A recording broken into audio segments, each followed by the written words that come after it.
Welcome back to Thriving Teen Tuesday. I gotta do my TTT. Oh, she TTT too, you know.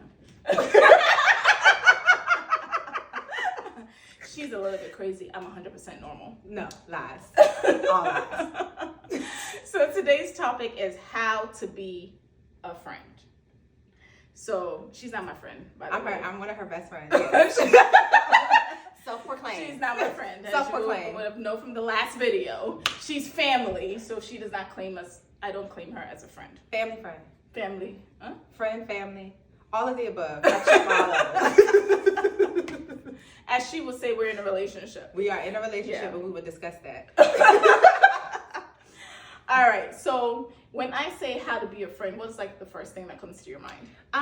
The first thing that kind of comes to the mind is just that, like, what do you look like? Like, what are you looking for in a friend? So, you know, when you are wondering how do you be a friend, like, what type of friend do you want for yourself? Yes. And what does that, like, mean for you? Because everyone doesn't have the same, you know, expectations or the same mindset when it comes to being a friend.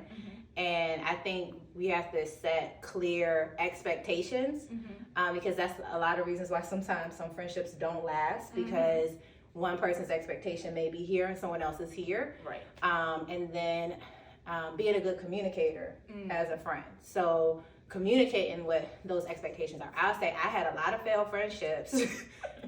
That's okay. Growing pains, you know, because in my early stages, especially as a teenager, I didn't know how to effectively communicate. I just was mad. And what were you mad about? because I was just like, you suck. And I don't like you no more.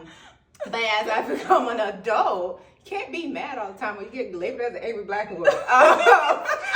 So, if you met me in my younger years, you already know. But I think, you know, again, being able to communicate your feelings and having a safe space. So, like, your friend, you should be able to have that relationship to talk about some of those things. And if you can't, then that's not your friend. If they're going to judge you for you expressing your expectations or how you feel, then those aren't your friends. Those are called associates, and they're called, like, branches. So you're supposed to learn something from them and then move on.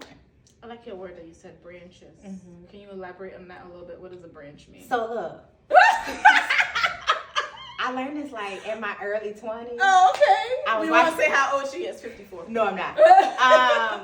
I was watching Tyler Perry. Tyler Perry. Oh!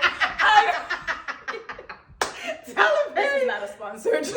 No, it's not sponsored. Sorry. However, it made me look back on my life, you know, because I was in college. And I was like, oh, that makes sense. Why I'm trying to hold on to weeds and branches when I got deep-rooted friends. Like, some of my those are the ones that keep me grounded, planted. I may not like everything that they got to say, but they tell me 100. They keep it 100, and I know that it's coming from a good place. Like, most of the time, I don't like what Mabel tell me, but I still ask her. Even though before she asks me, I tell her, don't ask me. She'll say, can I ask you a question? I'll be like, no. Okay. So, because I know, even though she don't want me to ask the question, and then sometimes I don't think she want to hurt my feelings, but I know I get an honest opinion and an honest, like, feedback. True. And it's not anything that's any, like, malice or self-serving to Mabel. It's legit like, hey, this is, you want to do X, Y, Z, here's these two options. You can go this way, you go see this. You go this way, it's possible you can go see this. Or it's like, hey, I ain't never experienced that before, but this is how I would, you know, walk through that. And some friends, they just be like sending you on the wrong path. And watching you burn. And watching you burn. And be like, or just waiting for you to come burn with them. And those people you gotta watch out for. So I learned about that with those branches, because those branches are seasonal people. And they're not supposed to be in your life for the long haul, but you are supposed to take it as, like, planted seeds. Like, learn something from it so you can apply moving forward. Okay. Yeah, girl. We did talk about seasonal people in our last video that you haven't seen yet. I ain't seen what? You haven't seen it Seasonal yet, people. but yeah. Say bye. Learn something from them. Say bye. Next season. Yeah, sometimes next season they may roll back around. That's okay. accept them with caution. Mm-hmm. Yellow tape. Not the crime scene one. The caution. When you said yellow tape, I always thought crime scene. Watch too much I've been crime watching TV. All right, we're gonna be serious now. We like to have fun. Just a little bit. It's my fun friends. I got a lot of fun friends, but maybe when I just cut up all day, so we're gonna focus. We're focusing. All right, so for me, how to be a friend is literally giving what you want to receive. So for me, I want somebody that's going to be loyal to me. Mm-hmm. I want somebody, like you said, that's going to tell me the truth, even if I don't want to know about it. Somebody who's going to listen. Because we all have, I'm guilty of it too, where you have times where you're on the phone with somebody and they say all these things, but really and truly, you multitasking. You may not even be physically doing something, but your brain is in another dimension. Yeah. And you're not really listening. But having people who you listen and they're able to give you proper feedback. Mm-hmm. And sometimes they don't even need to give you feedback. Just knowing that, they're listening to you and stuff, for me, is like really paramount. And somebody that I think I don't like friends because I see them more as family. I feel like I don't like friends. She's like, what's that? I feel like friends are, for me, in my opinion, are the family that you choose. Yes. Right? Yeah. So I think I may have quoted Courtney, aka Montmel, aka whatever her names are. But they're the family that you choose. Mm-hmm. So for me, these are people that don't have to be in your life. Right. So should they need to be in your life, let them be there for a purpose. Yes. Not that you need to have people that you gain things from or that you're using, but they have to have a purpose. I.e., they have to feed you in some way, whether it's spiritually, emotionally, like some type of way. They need to be able to encourage you. You know that if you pick up the phone and you call this person, they're not going to be like, whatever you say, Mabel. It's going to be, okay, what are you saying? How are you saying it? Why are you saying it? And what can we together brainstorm to think about it? Mm-hmm. Because we all have those people that you call and they're just like, oh yeah, they'll take your word for it. Everything. Like I'll call you and tell you, I'm upset with this friend. Mm-hmm. And then you'll be like, I'm upset with them too. Yeah. And don't even know how I'm upset, but we upset together. And you didn't even ask, oh, okay, man, what did you do? Right. Because I know your what tongue. Happened? Yes. Could you have said things differently? Yep. That was me sometimes. I was like loyal to a fault. We all fighting together. And then I realized, sit down. Because you out here fighting other people's battles that are made up and stuff. I know, and you mad. Nah, not doing that. That is the most frustrating thing, when you're mad at someone on somebody else's behalf. That sounds silly in its own sense. But we all have done it. And then you turn around and you see the two of them like making up, and you're like, why are you talking what? to them? You're not allowed to talk to them. What you mean? Don't even look their way. We don't talk to them. And as a friend, please don't be the type of friend that because I'm not cool with you, you can't be cool. Like, be an individual. Right. Definitely be an individual. I think one of the things that you said, just to add to, as far as when you were talking about listening and then how do you guys work through that conflict, like being able to grow with that person.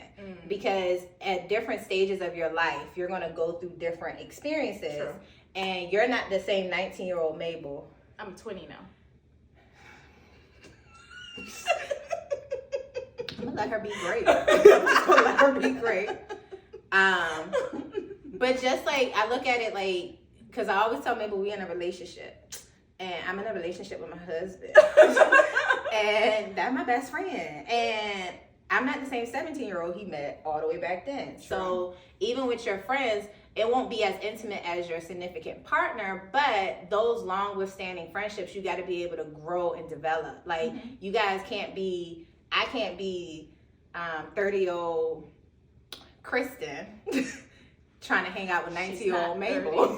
Like, it's not the point. I'm 34. But I can't be my age trying to hang out with the 19-year-old version of Mabel, because the 19-year-old version of Mabel has not evolved, has not grown. So being able to evolve and learn, both of you guys building off of the experiences and growing together, I think is important, of being a good friend instead of being stagnant. You got some friends out there that stay the same. They not your friends. Why you say it so creepy though?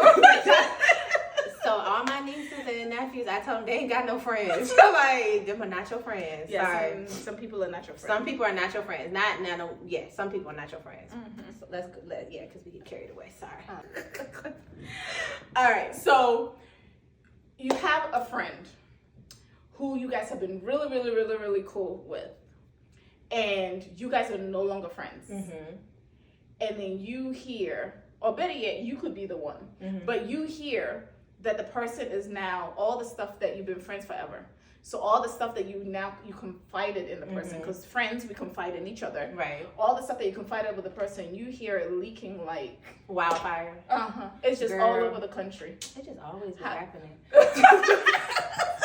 What I be doing to people? No. So how do you deal with that? Like, that's what I'm asking you. So for me, I gotta look inside me, right?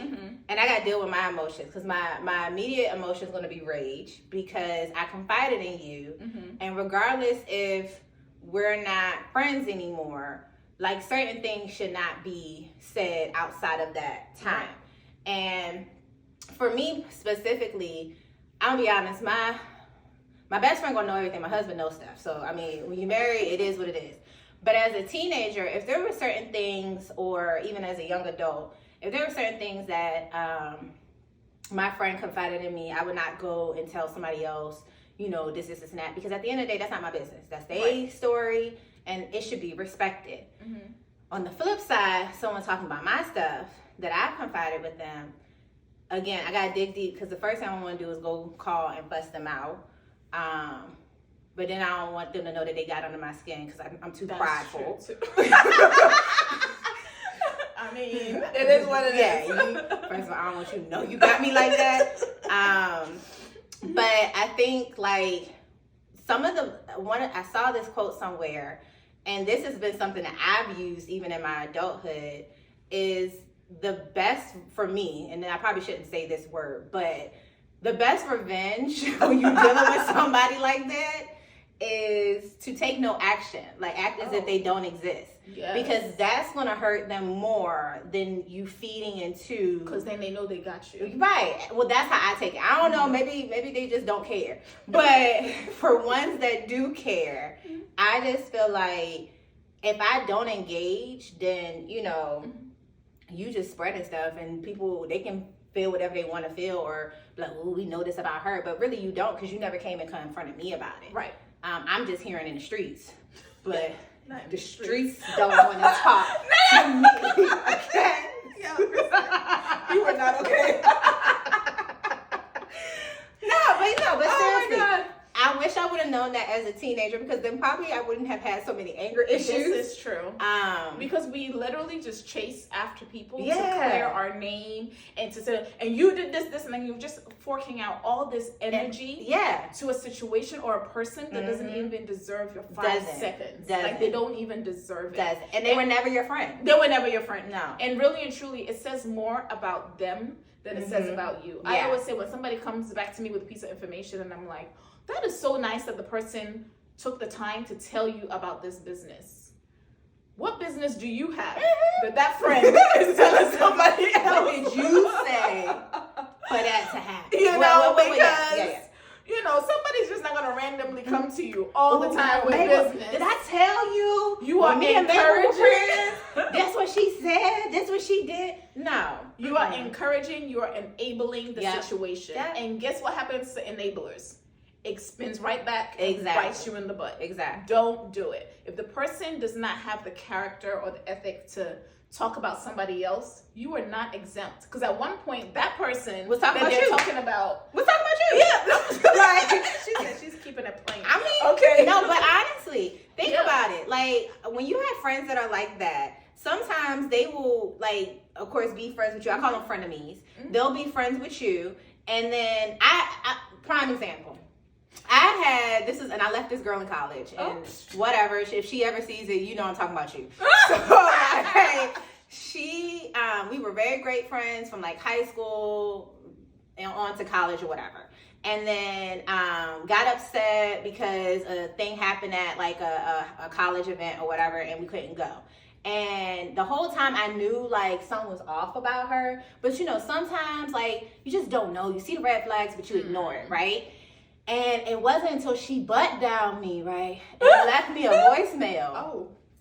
And she was talking mad crap about me. Oh. And the voicemail. On a butt dial. On a butt dial.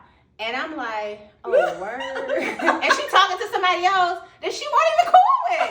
So I'm like, oh, bad. And I was like, all right, okay, cool. So then, less than 5 minutes later, after Let me pause you for a second. If you're going to talk trash about somebody, check your phone. Right. First of all, don't be sitting on your phone. Don't be sitting on your phone, right? So, less than like 5 minutes later, she, oh, hey girl, what you doing? Listening to your voicemail that she left me. Like, don't come at me with stuff like that. And I wasn't all the way rap tight. Right, I wasn't all the way rap tight at that point. So I probably said some, you know, not so nice things after that. But that's what I call, like, you know, a friend of me. Because literally, it was so funny because she used to tell, Law was my boyfriend at that time. She used to tell him all my business. I won't even do it nothing, but just like, if I wanted to go buy an extra sandwich from somewhere and I didn't want him to know about it for whatever reason, I don't know, whatever.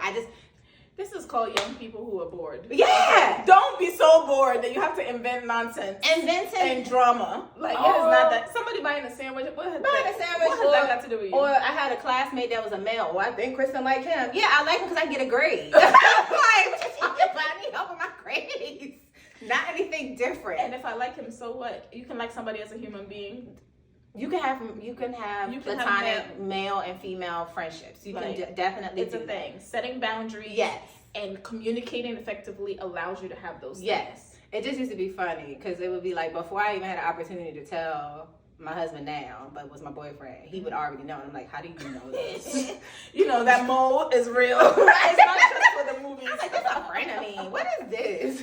So, how can you find ways to motivate and inspire your friends?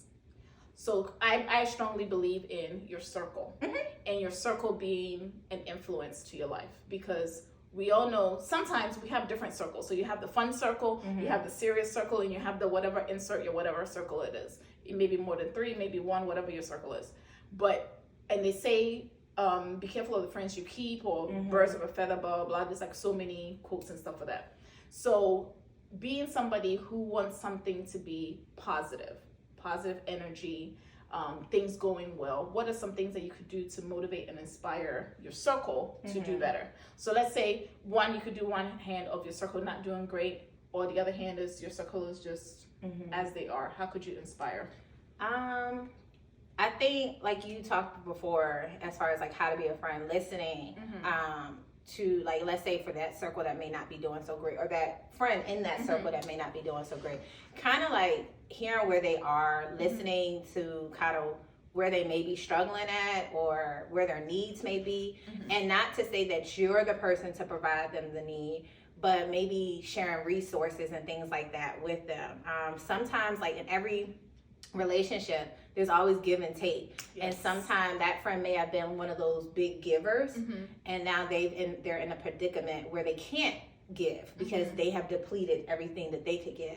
So you, as that friend, recognizing that and acknowledging that and trying to pour back into them. So it could just be like, let's say as a teen, you got sports friends. I had a lot of sports friends, and one of the girls, let's say she wanted to start her, I don't know.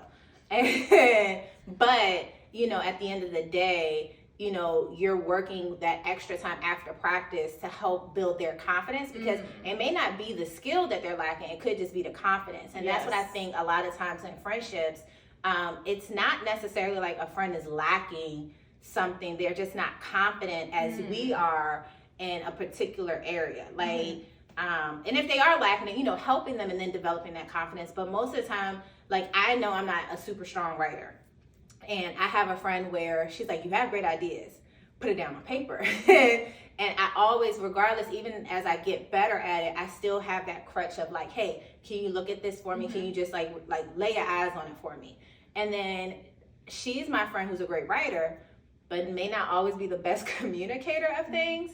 And sometimes I have to provide her with the words to tell me, like, are you saying that you're expressing this? Or are you telling me that you feel like this? Or are you saying that this is what you need out of this relationship? So sometimes it's just, you know, acknowledging where that person is, assessing it, and then seeing how you and your role can support them through it. And sometimes you can't. Like, some things are out of your realm. Like, I know there's a couple of things Mabel said, I ain't doing that for that chick. Really? Like what? Like, she ain't offer me no counseling services when I needed it because she's not a counselor. She's not a licensed counselor. However, she told me I need to go seek counseling. At the time, I was not a licensed counselor. No, she was not a licensed counselor at the time. And, you know, sometimes it's good to know your boundaries and what you're good and what you're not good at. And then the other piece, too, and not only that's a conflict of interest. It's a conflict of interest. Because I think, you know, the more that was disclosed, like, Mabel was, you know, turning into, like, friend hat, was like, I'm about to fight. So it's good to have that unbiased person. But I think sometimes as a friend, like, when you're down in a rut, and, you know, and you're looking for a way out, and it could be financial stuff, it can be, you know, social emotional, you know, we all got hit hard with COVID, and then trying to adjust. Yeah, especially like our youth. Like, our youth has really gotten hit hard with it. And then y'all just be on social media doing stupid stuff. Like, she said she's calling it. Okay, I'm sorry. Don't be doing stupid stuff. Like, y'all be social media bullying people. Like, it just don't do that. Like, it serves no purpose. None. You're hiding behind something to express yourself in a very negative way, and you don't know how damaging that can be to somebody. Right. And I feel like for those people who have a friend that does that, like, I know you may not want to, you know, come to that person and say something like, hey, I think this is wrong, because you may not want to be a victim of it. But I do think, like, you need to hold that person accountable. Yes. Like, you need to seek, and when I say hold them accountable, seek what the issue is with them. Like, why are they doing this? And then help them get to where they need to go, because that serves no purpose at all. No. And if it's there's certain things that definitely we don't want you to put yourself in danger of. Right. So also be mindful that sometimes you do have to seek somebody else to help when you are witness to something that is going extremely negative. Yeah. So just keep that in mind. I would say definitely communicating your goals and your dreams and your aspirations. Yes, sometimes people like, you don't tell people your stuff because you don't know when they're gonna stab you in the back or whatever. Yeah, but hopefully some voodoo and juju. Hopefully, before you did all of that, you would have done your homework to recognize that this person is a solid friend or not. Yeah. And I'm not saying give them the blueprint to your life. Yeah.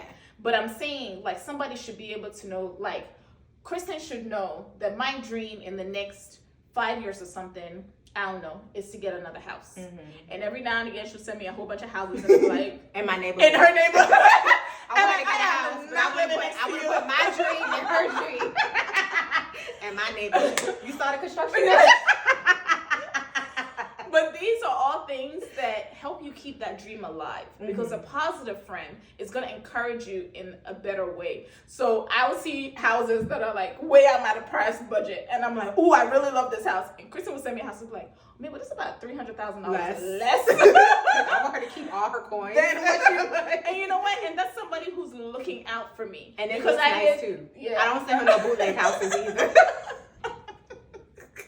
So I'm not saying that you need that person because you need them to be a resource, but you're saying that if I'm talking to you, a friend, I feel like sometimes, I don't want to put a number on it, but you're talking to this person multiple times. Maybe even once a week. Yeah. At minimum once a week. At a minimum. Like every day. Some people talk to their friends 2-3 times a day. Yeah. Maybe more. Check that. But you got a life. Get off the phone. Stop being independent. Stop being independent. But anyway, sorry for all that. I'm being Israel.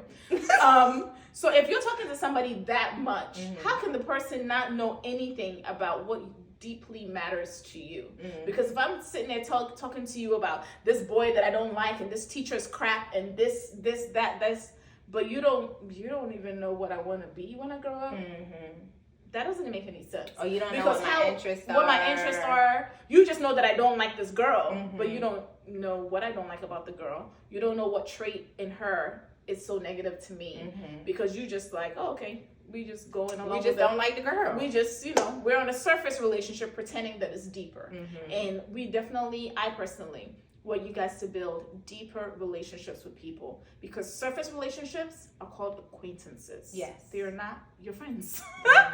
You will hear me say time and time again that somebody's not your friend. They're not your friends. If you have to think, is this person my friend? They're probably not your friend. No. Like, it's really sad, because sometimes you can sit down and you can say, oh man, that means I don't really have any true friends. That's okay. You got family. That is okay. And even if you don't have family, be content with yourself. Be happy with yourself. Yeah. So then that way, somebody is not taking away from you something that they shouldn't be taking away from you. Be content with yourself. So how would you lend a helping hand to somebody who is guidance on, I don't know if I'm even being a good friend? So one, that's good that you recognize and are thinking about if I'm even being a good friend.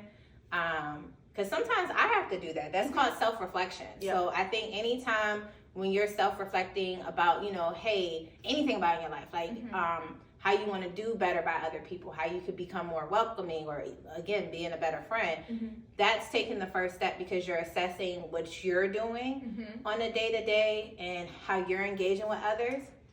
I think, look at what you have around you, look at the relationships that you have established and built. So one thing, we talked about, you said like birds of a feather flock together, right? Yes. So if you're looking at yourself and seeing if I'm being a good friend, sometimes you can see the type of people that you have around you. See the common traits. Yes. And I'm not so proud. There were some times where I was like, yo, I'm ratchet for real. And I'm not. Like, I'm really not. I talk ratchet, but I'm really not.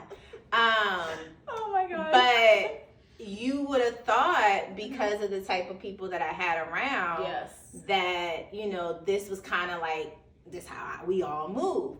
And in a lot of cases, like, because I was dealing with people from that aspect, I got hurt a lot, because I was like, why are they acting like this towards me? Like, why am I receiving this? And then little to me, when I started self-reflecting, I'm like, duh, they've been doing this, you do this, so why you think they're gonna do anything different? Right. The other piece of it is we go back to that expectation piece and that communication piece. So as you're self-reflecting, like, have you had those conversations with your friends about expectations? Just even now at my big old age of 34. I had a friend tell 54.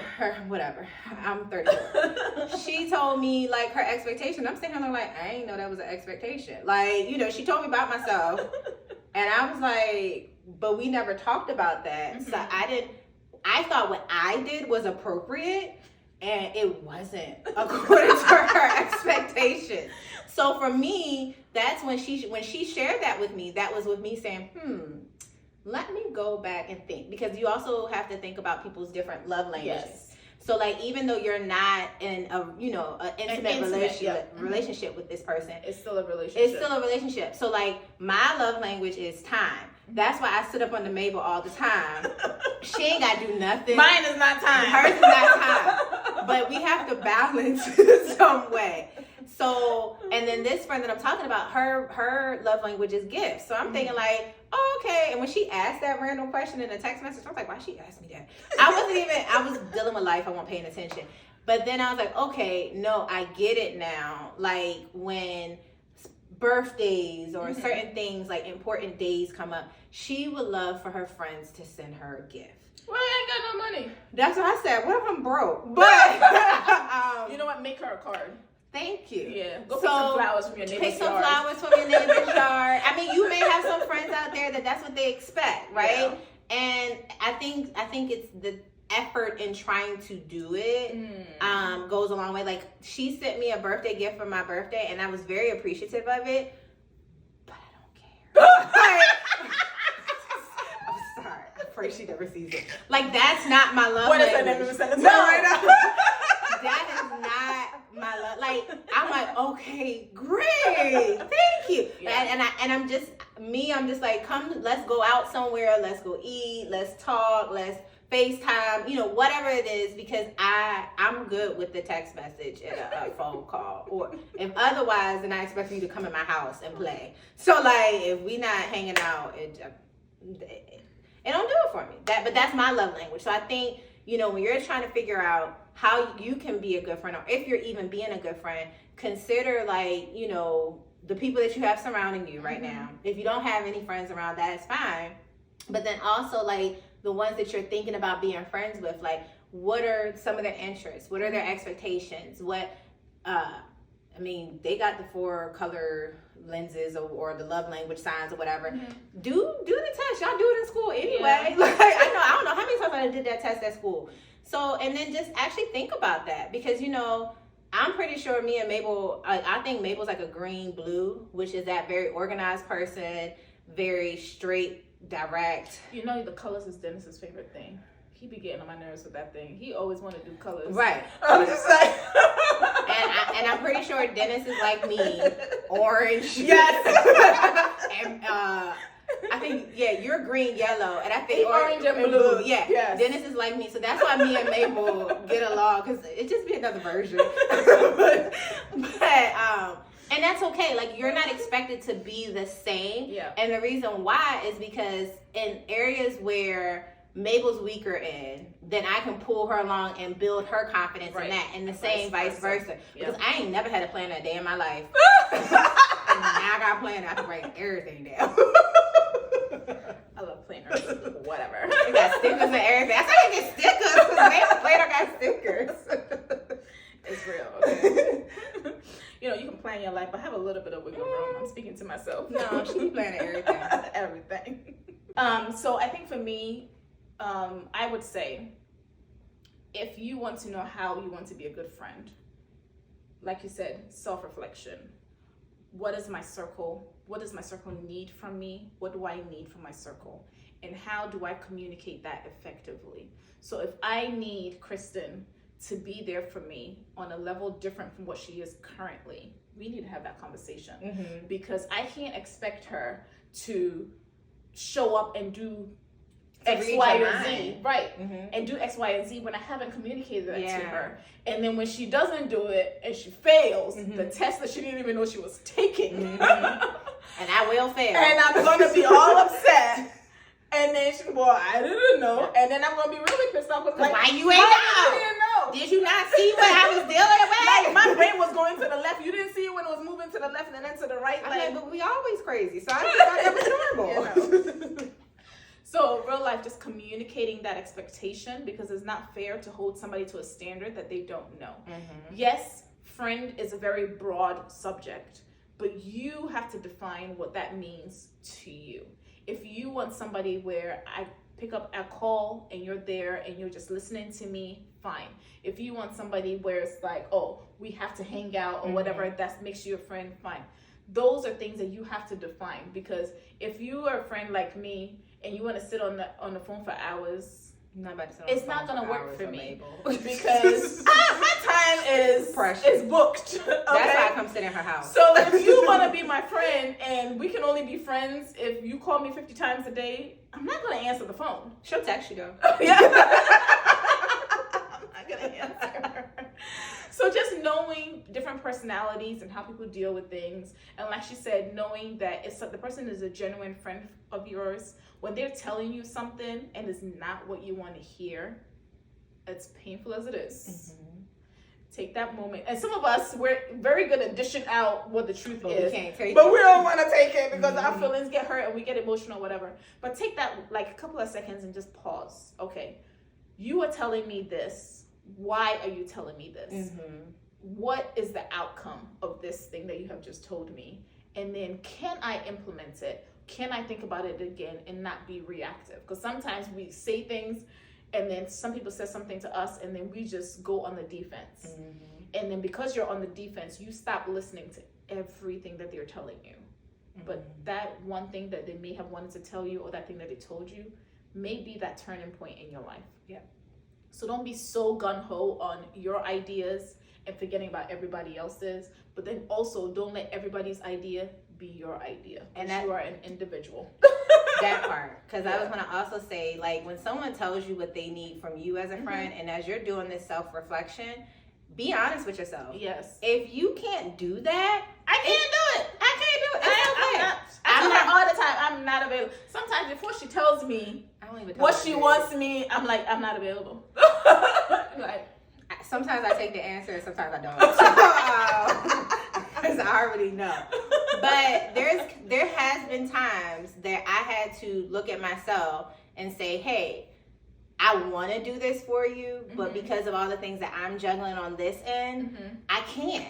I just can't. And you have to be honest with that person and say, look, I want to be like this for you. And I'm going to do what I can in my power, but the additional stuff that you asking for, I can't do it. You have to feed yourself first before you can really, be a friend to yourself. Yes. Be a friend to yourself first before you can be a friend to anybody else. So that means you have to take care of yourself first. Yep. Thanks for watching. Today has been absolutely great. How to be a friend by somebody who's bigger than a friend, Kristen. Thank you guys. Thank you so much for. I made it, y'all. She did. She's thriving teen. Okay. She ain't a teen. I am. Yeah. So next week we're gonna be talking about beige flags in relationships. I didn't know what beige flags was. My niece had to let me know. So we're gonna talk about beige flags in relationships next Tuesday. I can't wait. I can't wait either. What's a beige flag? I just only heard a red flag. Or burnt orange. Stay tuned. I'm sure you guys already know, but some of us send it to your parent. We didn't know what it was. Yeah. I'm not that old, but I'm old. But thank you so much for watching. Tuesday. See you next week.